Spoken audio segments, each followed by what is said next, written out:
Okay, recording start कर लिया और हम खत्म करने के पहले, लास्ट सेशन एंड होने के पहले हमने बात की थी ये मेथड्स की, जो आखिरी की 2 मेथड बची थी स्ट्रिंग के अंदर। सो यहाँ पे ये 2 मेथड है, तो ये ले लेते हैं। तो स्ट्रिंग CMP का मीनिंग होता है कंपेयर, ये कंपेयर करता है स्ट्रिंग्स को। सो हम देखते हैं। तो यहाँ पे मैं यूज कर रहा हूँ सपोज S2 और मैं इसमें भी कुछ डेटा डाल रहा हूँ। तो अभी के लिए मैं ये जो दोनों डेटा है वो सेम डाल रहा हूँ। सपोज हेलो वर्ल्ड, एंड यहाँ पे मैं डाल देता हूँ ऊपर वाले इसमें मैं डाल देता हूँ हेलो वर्ल्ड राम, एंड नीचे में डाला है मैंने सिर्फ हेलो वर्ल्ड। तो चलिए हम कंपेयर करते हैं। तो यहाँ पे हमें आंखों से ही दिख रहा है कि दोनों स्ट्रिंग सेम नहीं है, क्योंकि एक इसमें है हेलो वर्ल्ड राम और सेकंड इसमें है हेलो वर्ल्ड। तो यहाँ पे मैं कंपेयर करूंगा तो यहाँ पे मुझे सेम नहीं मिलने वाला। कंपैरिजन का मीनिंग होता है माइनस करना फर्स्ट स्ट्रिंग में से सेकंड स्ट्रिंग को। यहाँ पे जितना भी कुछ डेटा का कंपैरिजन होता है वो ASCII कोड्स में होता है। तो सबसे पहले ये चीज मैं पहले दिखा देता हूँ, देन मैं बताता हूँ कि वो कैसा होता है। तो यहाँ पे str CMP को यूज कर रहा हूँ। तो str CMP पूरी की पूरी स्ट्रिंग को कंपेयर करती है, मतलब स्ट्रिंग S1 को कंपेयर करेंगे S2 के साथ। सो S1 कॉमा S2, अब ये दोनों मैं अंदर ही डाल रहा हूँ, दैट इज S1 कंपेयर करेगा S2 के साथ। ठीक है, अगर ये इसके सामने रख रहा हूँ मैं वेरिएबल, तो ये रिटर्न करती है, जो मेथड है ये रिटर्न करती है इन टाइप में। तो जो भी कुछ डेटा आएगा वो उसको मैं होल्ड करूंगा। मैं सी पढ़ा रहा हूँ, सो सी में पहले डिक्लेयर करा जाता है वेरिएबल। तो यहाँ पे वेरिएबल ले लिया n, तो n में इनिशियली 0 डाल दिया। ओके, एंड फिर मैं इसको यहाँ पे यूज करता हूँ str के सामने, CMP के सामने। सो अभी ये इंटीजर वैल्यू देगा, तो इसमें कंपेयर करना बहुत इजी है। str CMP जो कंपेयर करता है वो ASCII कोड्स में करता है। सो इन जितने भी अल्फाबेट्स हैं उनका ASCII कोड क्रिएट होगा और उनका कंपैरिजन होगा यहाँ पे। तो कंपैरिजन सिंपल है, अगर दोनों सेम रहा स्ट्रिंग एज इट इज, तो n में जो आएंगी वैल्यू वो आएंगी 0। अगर पहली स्ट्रिंग बड़ी है दूसरी स्ट्रिंग छोटी है तो आएगा पॉजिटिव वैल्यू। अगर पहले स्ट्रिंग छोटी है दूसरी स्ट्रिंग बड़ी है तो आएगा निगेटिव वैल्यू। तो चलिए देखते हैं यहाँ पे अभी क्या मिलता है हमें। यहाँ पे हम प्रिंट करके देखते हैं n की वैल्यू, तो हमें n में क्या मिल रहा है। सिंपल फंडा बता दिया, अगर दोनों स्ट्रिंग सेम रहेंगी तो 0 मिलेगा, फर्स्ट स्ट्रिंग बड़ी रहेंगी तो पॉजिटिव मिलेगा, अगर फर्स्ट स्ट्रिंग छोटी रहेंगी तो निगेटिव मिलेगा। तो चलिए देखते हैं कि हमें क्या मिलता है। नहीं समझा होगा तो डोंट वरी, मैं उसको एक प्रैक्टिकली करके दिखा दूंगा तो आपको वो अंडरस्टैंडिंग आ जाएंगी। सो डोंट वरी, क्या मैं पॉजिटिव निगेटिव बोल रहा हूँ ये आपको यहाँ पे दिख जाएगा। सो एन में क्या है हम देखते हैं। अभी दोनों स्ट्रिंग सेम नहीं है, डिफरेंट है, तो एक तो पॉजिटिव मिलेगा एक तो निगेटिव। सो कंपाइल कर लिया मैंने एंड वेट फॉर आउटपुट।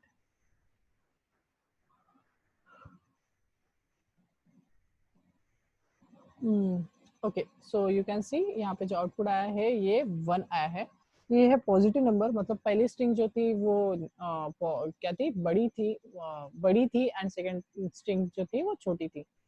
ठीक है, चलिए अभी इस चीज का मैं मीनिंग बताता हूँ आपको कि क्या चीज है।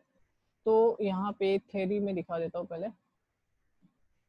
तो यहाँ पे सिंपल है, रिटर्न 0 आएगा 0 if S1 and S2 are same. अगर दोनों सेम रहेगा, मतलब दोनों में जो वैल्यू है वो एग्जैक्टली मैच करेंगी तो आएगा वो सेम। इसमें यहाँ पे करके दिखाता हूँ, यहाँ पे हटा दिया और सेव कर रहा हूँ एंड मैं रन करके दिखा रहा हूँ।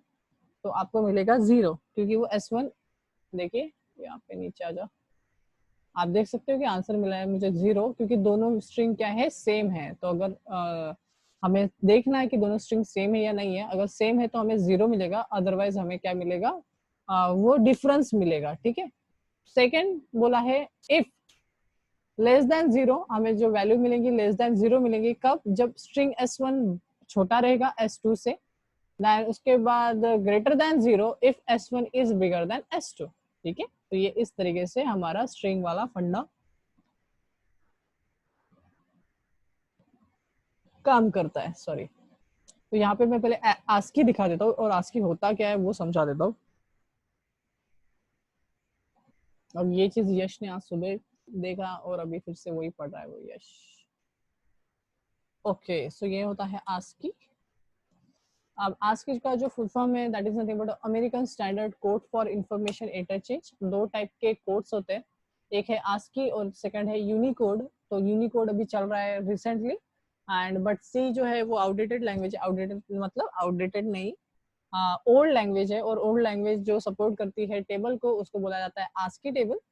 सो ASCII टेबल में जितने नंबर ऑफ कैरेक्टर है ये 128 है नंबर ऑफ कैरेक्टर। तो यहाँ पे मैं टेबल को दिखा देता हूँ। तो ये टेबल पे मैंने जो क्लिक किया,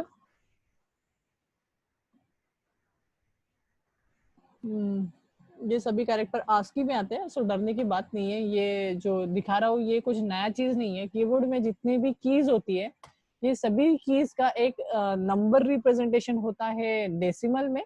सो that's called as ASCII। Yash अपना आंसर गलत दिखा रहा था सर आज ASCII में।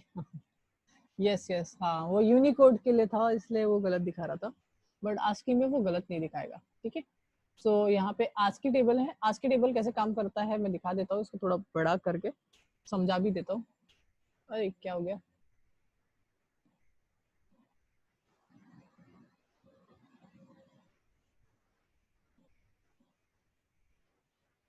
वेट लोड हो रहा है, तब तक मैं ट्राई करता हूँ कि कोई दूसरा।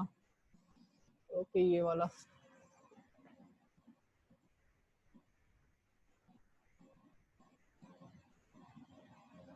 कोई भी टेबल, सभी टेबल सेम ही होते हैं, बस लिखने का तरीका लोग चेंज करते हैं। ओके ये वाला टेबल ओपन हो गया।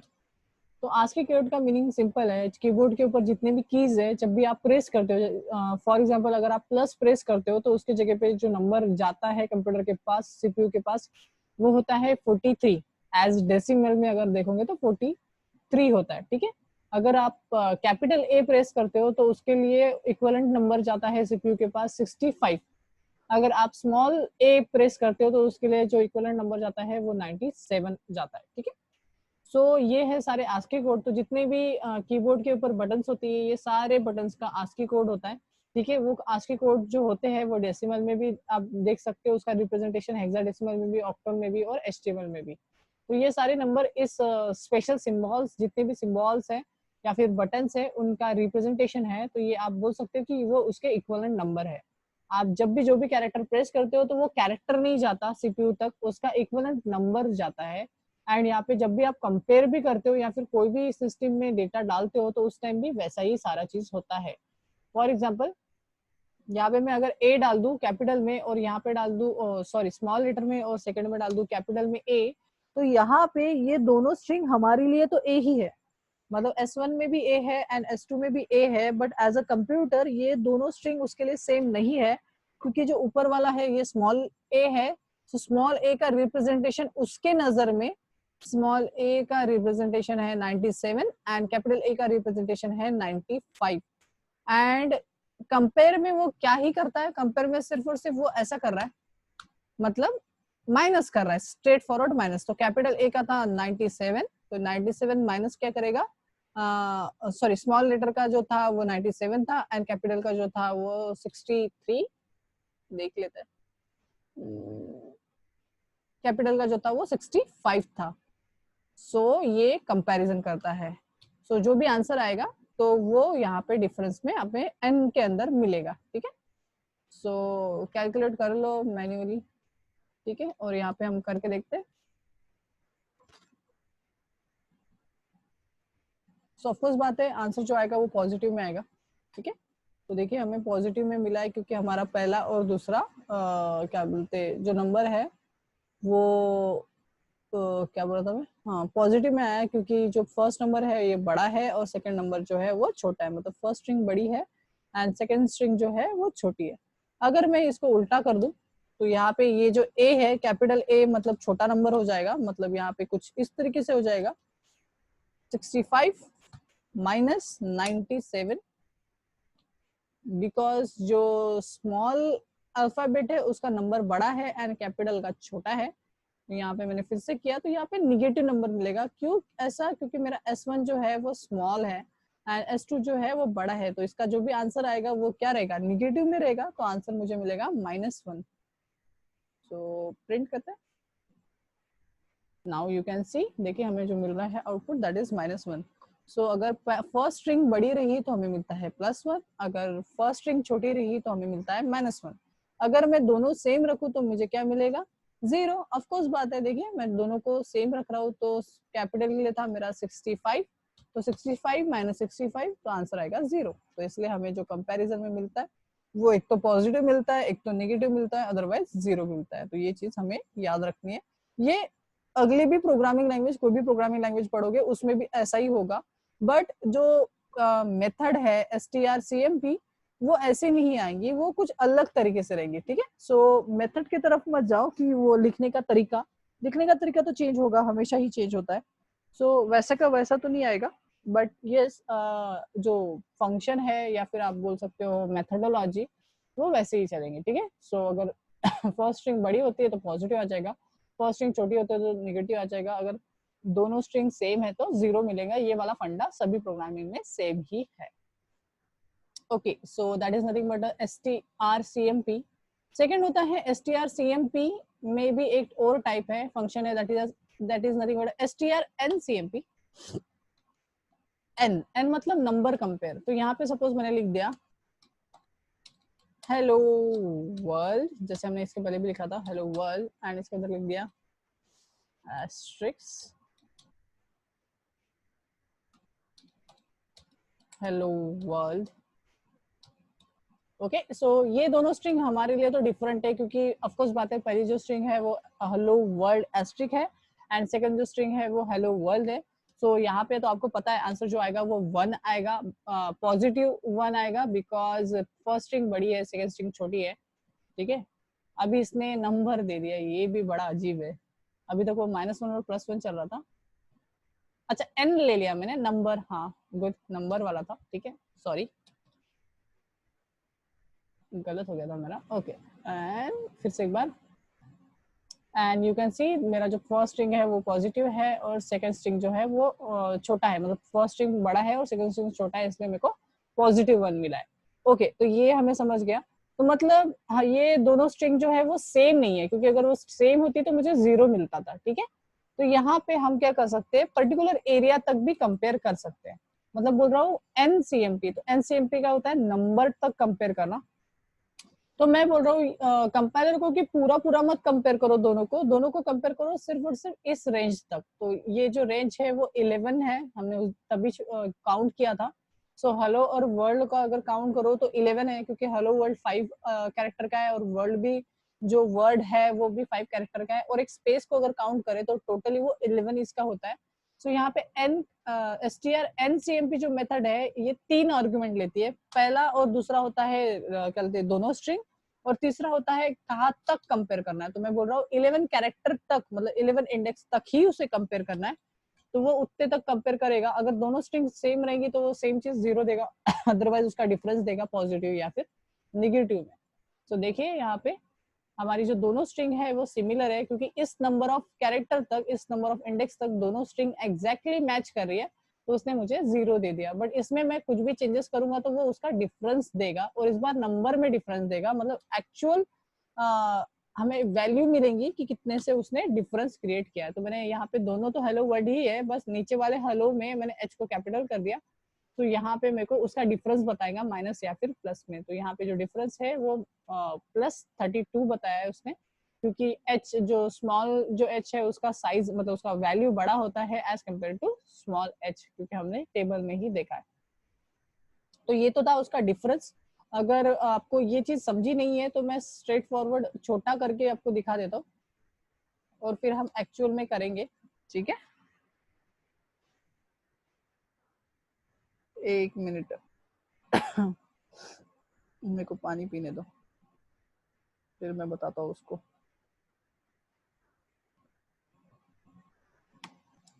ओके, चलो। सो सपोज मैं यहाँ पे ए डाल रहा हूँ और यहाँ पे भी मैं डाल रहा हूँ ए, ठीक है। अब इस बार मैं ए जो है वो एक स्मॉल डाला और एक कैपिटल डाला, और यहाँ पे मैं साइज नहीं बता रहा हूँ, तो साइज नहीं मतलब वो पूरा कंपेयर करेगा, ठीक है। एनसीएमपी में अगर आप साइज नहीं बताते हो तो टोटल स्ट्रिंग को कंपेयर करता है। तो ओके, जो ए है, ए का आस्की कोड क्या होता है, चलो हम जाके देखते हैं फिर से एक बार। सो कैपिटल ए का आस्की कोड है 65, एंड स्मॉल लेटर का आस्की कोड है 97। ओके, तो चलिए अपन चलते हैं हमारे वापस। सो यहाँ पे जो है एस का जो है वो है 65, राइट, एंड S2 का जो है वो है 97। अगर आप इसका आंसर निकालोगे तो मे बी डिफरेंस जो आएगा वो आएगा -32, ऑफकोर्स, क्योंकि पहला जो है वो स्मॉल है एंड जो दूसरा जो नंबर है वो बड़ा है 97। सो आंसर निगेटिव में आने वाला है, बट यहाँ पे जो डिफरेंस है वो -32 का है, ठीक है। सो सेव करता हूँ मैं और उसको रन करके दिखाता हूँ। तो देखिए एन में वैल्यूज जो है -32 आती है क्या? वेट, मैंने वो पुराना वाला था, and you can C output में जो आंसर आया है ये -32 आया है। एंड यश देखो यहाँ पे आ रहा है, और आज वाले इसमें नहीं आ रहा था, मॉर्निंग वाले इसमें, बिकॉज जावा यूनिकोड को सपोर्ट करता है ना कि आस्की कोड को, एंड सी जो है वो आस्की कोड को सपोर्ट करता है, तो ये एग्जैक्टली हमें वो वैल्यू देगा।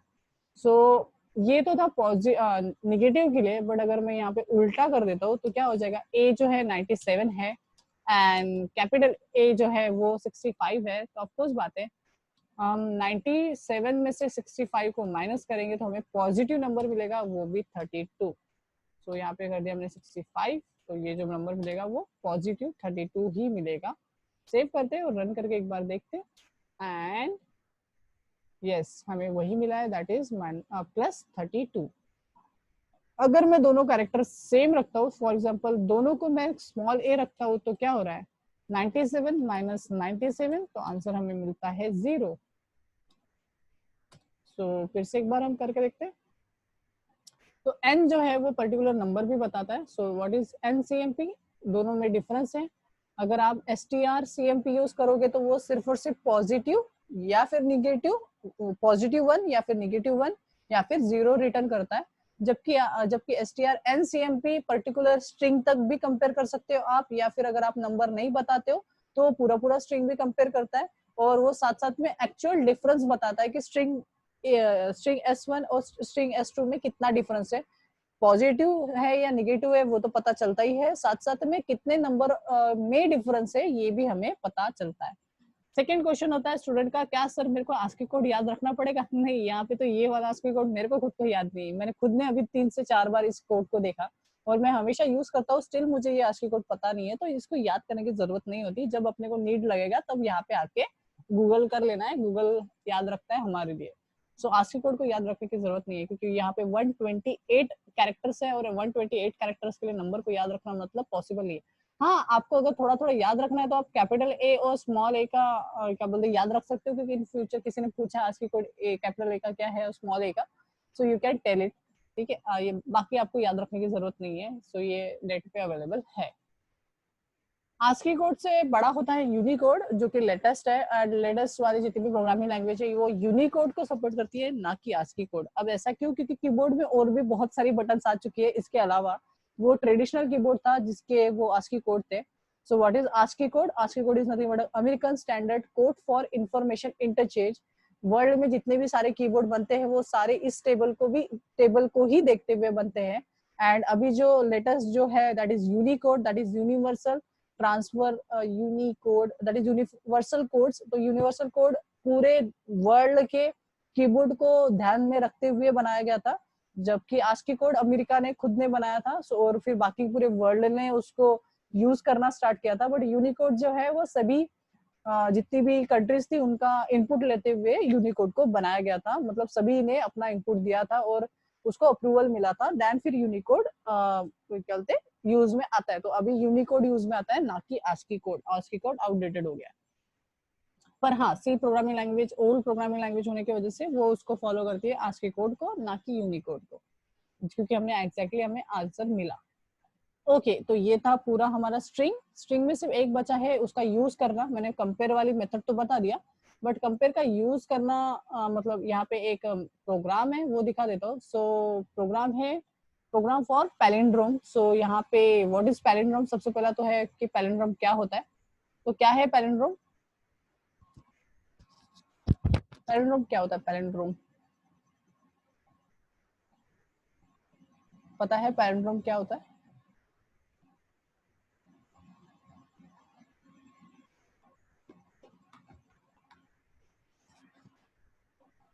ओके चलो मैं बता देता हूँ कि पैलिंड्रोम होता क्या है। सो पैलिंड्रोम ऐसे वर्ड्स या फिर नंबर होते हैं जो आगे से भी पढ़ने से सेम दिखते हैं और पीछे से भी पढ़ने से सेम दिखते हैं। मतलब जैसे यहाँ पे मैं कर रहा हूँ, सपोज जैसे मैंने लिख दिया ये नंबर,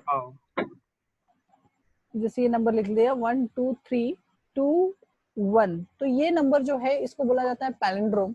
बिकॉज अगर मैं इसको रिवर्स करके भी लिख दूं तो भी वो वही नंबर बनेगा। सो 1 2 3 2 1, तो ये जो नंबर है इसको बोला जाता है पैलिंड्रोम।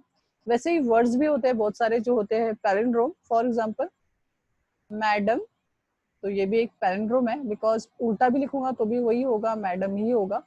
या फिर मैम, तो ये भी एक क्या है, पैलिंड्रोम वर्ड्स है। So that's called as palindrome. Palindrome ऐसे चीज होती है जो आगे से भी पढ़ने पे वही होता है, उसको रिवर्स भी कर दो तो भी वही होता है। ठीक है, तो दैट्स कॉल्ड एज पैलिंड्रोम। तो सिंपल सा हिसाब है पैलिंड्रोम का कि उसको क्या करो, इसको अगर आपको करना है तो लॉजिक बताता हूँ कि क्या करना है। यूजर से आप जो भी नंबर लोगे वो क्या करो, एस में रख दो।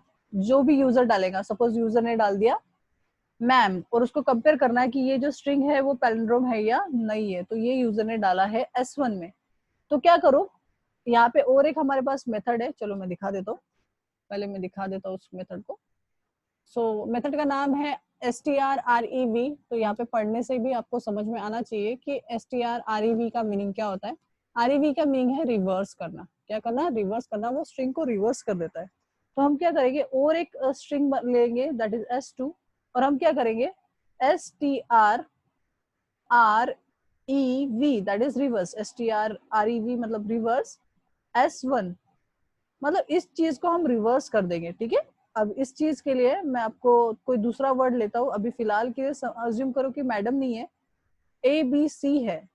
सो क्या होगा, अगर हम रिवर्स करते हैं तो S2 में जो वैल्यू आएंगी वो आएंगी CBA। ठीक है, तो इसमें जो होल्ड होगा वो रहेगा CBA। ओके, तो S इक्वल्स टू ABC डाला था बट रिवर्स करने से CBA हो गया। फिर हम क्या करेंगे, strcmp compare S1 and S2। Okay, अगर ये चीज क्या रहेंगी, दोनों सेम रहेंगे उल्टा और सीधा, तो हम इफ की कंडीशन में डाल देंगे। इफ की कंडीशन में अगर ये क्या होता है, ये दोनों सेम निकलते हैं, तो हम क्या कर देंगे, उसका रिवर्स कर देंगे। मतलब सेम रहेगा तो क्या हो जाएगा, 0 रिटर्न में आएगा, और 0 आएगा तो उसको इन्वर्ट मारेंगे तो क्या हो जाएगा 1, और हम लिख देंगे कि स्ट्रिंग इज पैलिंड्रोम। अदरवाइज क्या करेंगे, बोल देंगे स्ट्रिंग इज नॉट पैलिंड्रोम। तो ये छोटा सा लॉजिक है जिससे आप चेक कर सकते हो स्ट्रिंग पैलिंड्रोम है या नहीं है। अब ये चीज अगर समझा है तो ये छोटा सा प्रोग्राम मैं डायरेक्टली कॉपी पेस्ट कर रहा हूँ और फिर मैं वहां पे एक्सप्लेन करके दिखा देता हूँ कि ये क्या चीज है।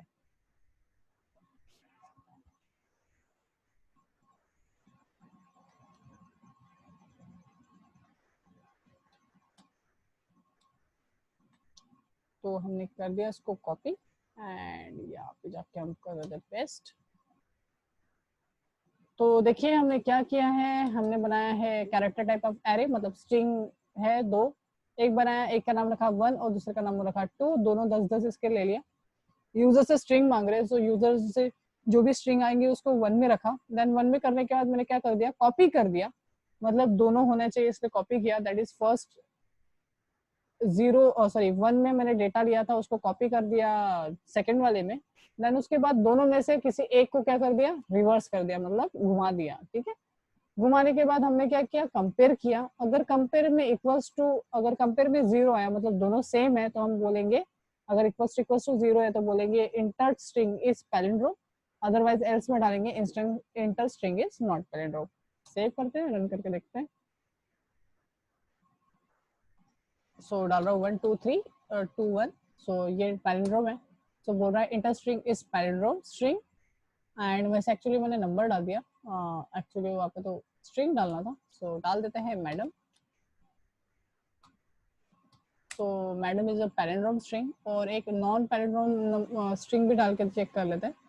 सो मैं डाल रहा हूँ राम, क्योंकि राम एक पैलिंड्रोम नहीं है, क्योंकि उल्टा लिखूंगा तो मरा मरा मर मर करके आएगा। So enter string is not palindrome. ठीक है, तो ये था हमारा पैलिंड्रोम जो कि स्ट्रिंग का यूज करके हमने बनाया प्रोग्राम। लास्ट है passing the string to the function. तो सिंपल सा फंडा है यार कि अगर क्या string, what is string, string is nothing but array. तो इसके पहले वाले भी इसमें हमने देखा था कि हम फंक्शन में एरे को पास कर सकते हैं। हमने देखा था कि फंक्शन में हम एरे को पास कर सकते हैं, बट इतना ये था, इतना हमें प्रिकॉशन लेना पड़ता था कि अगर आप फंक्शन में एरे को पास करें तो पैरामीटर है वो भी क्या होना चाहिए, एरे ही होना चाहिए, अदरवाइज हो जाएगा प्रॉब्लम। हम वेरिएबल नहीं ले सकते क्योंकि वेरिएबल एक ही डेटा होल्ड कर सकता है, तो उसके जगह पे हमें लेना पड़ता था एरे ही। तो सेम चीज है यहाँ पे भी, फंडा वही चलता है। सो यहाँ पे मैं कर रहा हूँ my void and void show करके एक मेथड बना रहा हूँ, तो जो भी स्ट्रिंग डालेंगे उसको शो करेंगे। सो यहाँ पे बना रहा हूँ character type of array. So यहाँ पे कर दिया ए, और ये है मेरा character type of array. Then उसके बाद आपको प्रिंट कराना है, तो यहाँ पे मैं प्रिंट करा देता हूँ। सो printf एंड %s, या फिर आप पुट s भी ले सकते हो क्योंकि प्रिंटिंग के लिए पुट s भी यूज कर सकते हो। एंड यहाँ पे मैं a को प्रिंट करा दूंगा सिंपली, और यहाँ पे मैं बोल दूंगा वेलकम, और जो भी डेटा होगा वो %s के जगह पे प्रिंट हो जाएगा। यहाँ पे मैं उस फंक्शन को कॉल कर लेता हूँ। सो आप क्या कर सकते हो, स्ट्रिंग को भी फंक्शन के साथ यूज कर सकते हो, फंक्शन में पास कर सकते हो। और यहाँ पे मैं पास कर देता हूँ मेरे स्ट्रिंग को, तो यहाँ पे डायरेक्टली मैं स्ट्रिंग को पास कर रहा हूँ, सो डोंट वरी। तो यहाँ पे मैं पास कर देता हूँ राम। सो वेलकम राम करके लिख के आना चाहिए। अब ये चीज थोड़ा सा ऑकवर्ड लग रहा है, तो यहाँ पे मैं आपको लंबे तरीके से दिखाता हूँ तो आपको समझ में आ जाएगा। सो बी इक्वल्स टू ऐसा करके अगर मैं ऐसा करूँ डबल कोट्स में, तो आपको कोई भी प्रॉब्लम नहीं जाएगी, और मैं उसको बी को पास कर दूं, तो ये वही मीनिंग है, मैंने डायरेक्टली डाल दिया था, ये भी वही है। यहाँ पे क्या किया हमने, राम को बी में सेव किया और फिर बी को पास किया। तो मैंने इसके पहले क्या किया था, डायरेक्टली राम को पास कर दिया था। तो वो भी सही है, ये भी सही है, इससे कोई फर्क नहीं पड़ता। एंड यू कैन सी मेरा जो आउटपुट है, अरे सॉरी सॉरी सॉरी, मेरा जो आउटपुट है वो आ गया है वेलकम राम। तो ये है स्टोरी हमारे स्ट्रिंग की, और यहाँ पे होता है खत्म आपका स्ट्रिंग चैप्टर। तो आप क्या बोलते हैं, स्ट्रिंग को भी फंक्शन के साथ यूज कर सकते हो, फंक्शन के साथ पास कर सकते हो। That is called as string with functions. ठीक है, सो ये था डे 5। हमारे पास वैसे 6 मिनट बचे। नया चैप्टर मैं स्टार्ट नहीं कर रहा हूँ क्योंकि वो है बहुत इंपॉर्टेंट चैप्टर सी का, दैट इज डे 6। कहाँ गया मेरा डे 6? सिर्फ सी का इम्पोर्टेंट नहीं है, अगर आप सी प्लस प्लस स्टार्ट करना चाहते हो तो सी प्लस प्लस में भी ये जो पहला आपका जो चैप्टर आएगा ये डिपेंड करेगा आपके ये डे 6 पे, क्योंकि डे 6 में है स्ट्रक्चर। एंड सी का जो मेन चीज है वो है ये स्ट्रक्चर, और डेटा स्ट्रक्चर में कंफ्यूजन नहीं होना, कंफ्यूज नहीं होना, वो चीज अलग ये चीज अलग। हालांकि डेटा स्ट्रक्चर जो है वो स्ट्रक्चर का यूज करके ही बनता है, मतलब इसी के फिनोमिना को देखते हुए बना है, बट डेटा स्ट्रक्चर जो है वो टोटली पूरा एक अलग सब्जेक्ट है जो डेटा के साथ हैंडलिंग के लिए यूज होता है, एरे के साथ हैंडलिंग के लिए यूज होता है। बट यहाँ पे जो ये डेटा स्ट्रक्चर है ये आप क्लास एंड ऑब्जेक्ट को रिलेट करते हुए पढ़ सकते हो। अगर आप इसके बाद जो भी ऑब्जेक्ट ओरिएंटेड प्रोग्रामिंग लैंग्वेज करोगे तो उस जगह पे ये जो स्ट्रक्चर है ये बहुत इंपॉर्टेंट रोल प्ले करेगा, क्योंकि यहाँ पे आपका बेस क्रिएट होगा, और आप जो भी प्रोग्रामिंग लैंग्वेज पढ़ोगे आगे में उसमें वो बेस आपके काम में आएगा। सो स्ट्रक्चर वाले टॉपिक को कभी भी लेफ्ट नहीं करना है, क्योंकि स्ट्रक्चर इंपॉर्टेंट है फ्यूचर की टेक्नोलॉजी को पकड़ते हुए। जैसे मैंने स्ट्रेट फॉरवर्ड बताया कि बहुत सारा चीजें मैं खुद ही बोल देता हूँ कि वो चीजें याद रखने की जरूरत नहीं है, बट यहाँ पे स्ट्रक्चर को याद रखने की जरूरत नहीं है, बट उसका जो लॉजिक है, सिनारियो है, उसको अब में याद रखना है। हाँ यश बोलो ना, यश कुछ पूछना है? गलती से क्लिक हो गया। अच्छा अच्छा ठीक है ठीक है। सो जो स्ट्रक्चर है ये बहुत इंपॉर्टेंट टॉपिक है। हम कल पढ़ेंगे स्ट्रक्चर एंड यूनियन, स्ट्रक्चर कैसे डिक्लेयर करते हैं, कैसे क्या है, और फिर हम इसके ऊपर फिर हम लास्ट में एक प्रोजेक्ट रखेंगे। मतलब ये कल मैं पढ़ाने के बाद कल ही मैं भी प्रोजेक्ट स्टार्ट करूंगा, या फिर परसों के दिन में स्टार्ट करूंगा प्रोजेक्ट, जो कि फाइनल प्रोजेक्ट रहेगा हमारा। एंड हमारा जो प्रीवियसली होटल वाला जो प्रोजेक्ट है उसको भी हम कंप्लीट करेंगे, उसका थोड़ा थोड़ा बचा है हमारा। पता नहीं, मेरे को याद भी नहीं आ रहा, चलो देख ही लेते हैं अभी उसको ओपन करके कि कहाँ तक आ गया था, सो रिसेंट एंड कहाँ गया, रिसेंट प्रोजेक्ट, प्रोजेक्ट का नाम भी क्या है ये भी तो भूल गया मैं, ये फर्स्ट प्रोजेक्ट। सो देखते हैं वो कहाँ तक हमने किया था, सो रन करके डायरेक्टली देख लेते हैं कहाँ तक बना था हमारा। सो मेरा मेन्यू वगैरह क्रिएट हुआ था, सो चॉइस वगैरह हमने डाल दी थी शायद। So one how much item भैया, सो कितने चाहिए, ओके वन पे समोसा था, हम लोग कितने जने, 7 लोग हैं, सो 7 प्लेट समोसा चाहिए हमको, ओके फाइन, ओके हाँ ओके, जो टोटल है वो नहीं आ रहा था शायद क्योंकि वो इंडिविजुअल दे रहा है वो, एनीथिंग एल्स, और उसने वहीं पे बिल बता दिया, 7 प्लेट का बिल 140 रुपए वहीं पे बता दिया, जबकि उसने आखिरी में बताना चाहिए था जब मैं प्रेस करूँ 0।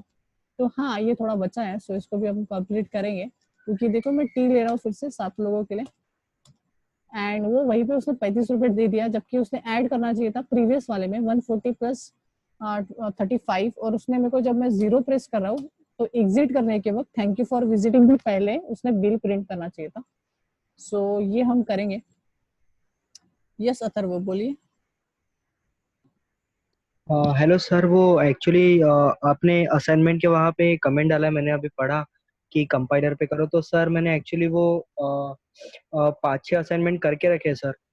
तो मतलब पेपर पे, सो वो आपको भेज दूँ कि वो कंपाइलर पे भेजो आपको, मतलब अलग से करके? नहीं वो वैसा नहीं है एक्चुअली, कंपाइलर पे इसलिए क्योंकि कंपाइलर पे करोगे तो हाथ बैठेगा, बुक पे करोगे तो हाथ ओके नहीं ओके सर। बैठेगा। ठीक है, हाँ वो ओके आपके लिए ओके है। सर। हाँ अगर आप कंपाइलर पे कर रहे हो और फिर बाद में आप बुक से करके आप भेज रहे हो तो कोई प्रॉब्लम नहीं है क्योंकि हमें उससे कुछ लेना देना नहीं है। बुक पे करोगे तो हाँ वैसे ओके। आप वो यूज कर रहे हो कि नहीं कर रहे हो वो हमें नहीं पता ना, कंपाइलर। सो यूज हाँ हाँ कंपाइलर। Okay sir. हाँ कोड ब्लॉक करो या फिर आप टर्बो सी करो तो उससे आपका ऑन हैंड आएगा, चलेगा, कोई प्रॉब्लम नहीं है, आप कर ओके सकते सर। हो। Okay okay. सर। ओके। हाँ यस। कल चेक करता हूँ मैं, आज तो मैंने चेक नहीं किया। हाँ सर। सर तो मैंने जो अभी पेपर पे लिखे सर वो सबमिट कर दिया, और हाँ आगे हाँ के जो कर सकते प्रैक्टिकल, हो, कर सकते हो, सॉरी, हाँ। Okay okay sir. चलेगा चलेगा कोई नहीं। तो ये जो है ये तो था हमारा प्रोजेक्ट। तो ये प्रोजेक्ट को अपन में ठीक करेंगे मे बी कल या परसों, पहले हम कंप्लीट कर लेंगे देन फिर हम हमारे जो रिमेनिंग प्रोजेक्ट है और नया प्रोजेक्ट है उसको हाथ में लेंगे। मतलब आपके पास 2 प्रोजेक्ट एकदम फाइन एंड रेडी रहेंगे और एक प्रोजेक्ट मैं खुद दूंगा जो आपको लास्ट में बनाना पड़ेगा ये पूरा कंप्लीट होने के बाद। मतलब मैं जब एक प्रोजेक्ट बनाना सिखा दूं तो उसके बाद दूसरा प्रोजेक्ट आपको खुद को बना के देना है मेरे को फुल प्रूफ। ठीक है, जिसको आप मेंशन भी कर सकते हो आपके रिज्यूम में। तो ये 3 प्रोजेक्ट आप मेंशन कर सकते हो क्योंकि ये छोटे मोटे प्रोजेक्ट नहीं है। अगर आप देखोगे तो ये पूरा पूरा प्रोजेक्ट है। ठीक है, हमने अभी तक कितने लाइन ऑफ कोड लिखा है, यहाँ पे लिखा है 55, मतलब हमने तभी 30 लाइन ऑफ कोड तो लिखा ही लिखा है क्योंकि बाकी स्पेसेस एंड ये करली ब्रेसेस वगैरह में जाता है। सो हमने गिन के 30 लाइन या फिर 25 लाइन का कोड हमने तो लिखा ही लिखा होगा, और काफी हमने रिड्यूस वाला कोड बनाया, नहीं तो ये 100-200 तक भी जाता है। सो हमने पहले से थोड़ा छोटा छोटा किया है, फंक्शन फंक्शन का यूज किया है, मतलब हमने जब फंक्शन पढ़ा था शायद उसको फिर से हमने बनाया था, एंड काफी छोटा प्रोग्राम है। ठीक है, इसको और भी देखेंगे। ग्लोबल वेरिएबल्स हमने यूज नहीं किए इसमें, तो सो ग्लोबल वेरिएबल भी मैं यूज करूंगा। एरे वैरे भी डाल सकते हैं, अभी हम एरे सीख चुके हैं, स्ट्रिंग वगैरह भी सीख चुके हैं, तो वो सारी चीजों को हम यूज करेंगे, यूटिलाइज करेंगे इस प्रोजेक्ट